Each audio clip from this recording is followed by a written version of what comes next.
Alhamdulillahirabbil alamin. Wassalatu wassalamu ala asrafil anbiya'i wal mursalin habibana wa nabiyyana wa sayyidana wa maulana Muhammadin sallallahu alaihi wasallam wa ala alihi wa ashabihi wa man tabi'ahum bi ihsanin ila yaumiddin wa ba'd. Qala Allah Ta'ala fi kitabihil karim, a'udzu billahi minasyaitonir rajim, ya ayyuhalladzina amanu in ja'akum fasiqum binaba'in fatabayyanu. Wa qala Allahu azza wa jalla aidan, ya ayyuhalladzina amanu sabiru wa sabiru wa rabitu la'allakum tuflihun. Hadirin jamaah Jumat yang berbahagia, wasiat takwa yang menjadi satu tanda bagi keimanan seseorang, yang menjadikan dia itu yakin bahwasanya semua datang dari Allah Subhanahu wa taala, dan kita menyikapi setiap bencana yang ada baik internal ataupun eksternal dengan iman, dengan Islam karena Allah Azza wa Jalla. Sehingga kemudian ya dengan berbagai berita yang ada, maka kita diingatkan oleh Allah Subhanahu wa taala dalam surat Al-Hujurat ayat yang ke-6,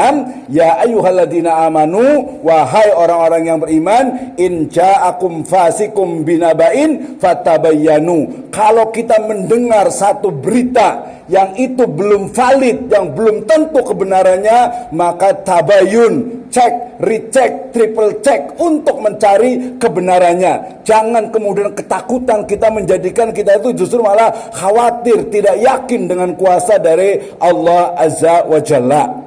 Kemudian setelah itu adalah berikutnya firman Allah Subhanahu wa taala dalam surat akhir dari surat Ali Imran, ya ayyuhalladzina amanu, wahai orang-orang yang beriman, isbiru, bersabarlah, ya, warabitu, ya, isbiru wasabiru warabitu, sabar dan kuatkan kesabaran itu. Maknanya apa?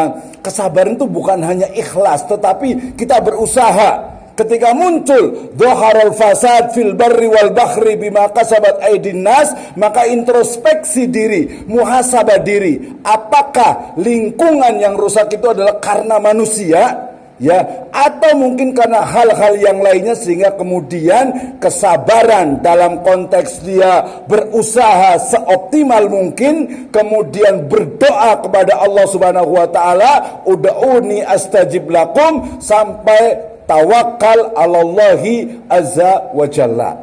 Itulah solusi yang diberikan oleh Islam. Hadirin jamaah Jumat yang berbahagia. Sehingga kemudian kita sebagai seorang muslim tidak perlu khawatir dengan masa depan kita, tidak perlu khawatir dengan bagaimana perekonomian nanti kita, bagaimana anak cucu kita, tetapi ya diawali dengan keyakinan bahwasanya semua yang ada itu adalah baik untuk kita. Kalaupun buruk itu hanya ada di mata manusia. Musibah yang mungkin menimpa kita di mata manusia, mungkin kita kehilangan seseorang, kita mungkin kehilangan harta benda, kehilangan jabatan, kekuasaan dan sebagainya. Tapi sejatinya hikmah di dalamnya adalah itu yang baik di sisi Allah Azza wa Jalla. Mudah-mudahan Allah Subhanahu wa taala memberikan kepada kita, selalu memberikan kepada kita hidayah, amanah, hidayah, iman, Islam, ihsan dan juga istiqomah, sehingga kita akan mampu untuk menyikapi berbagai bala, cobaan, fitnah hidup di dunia.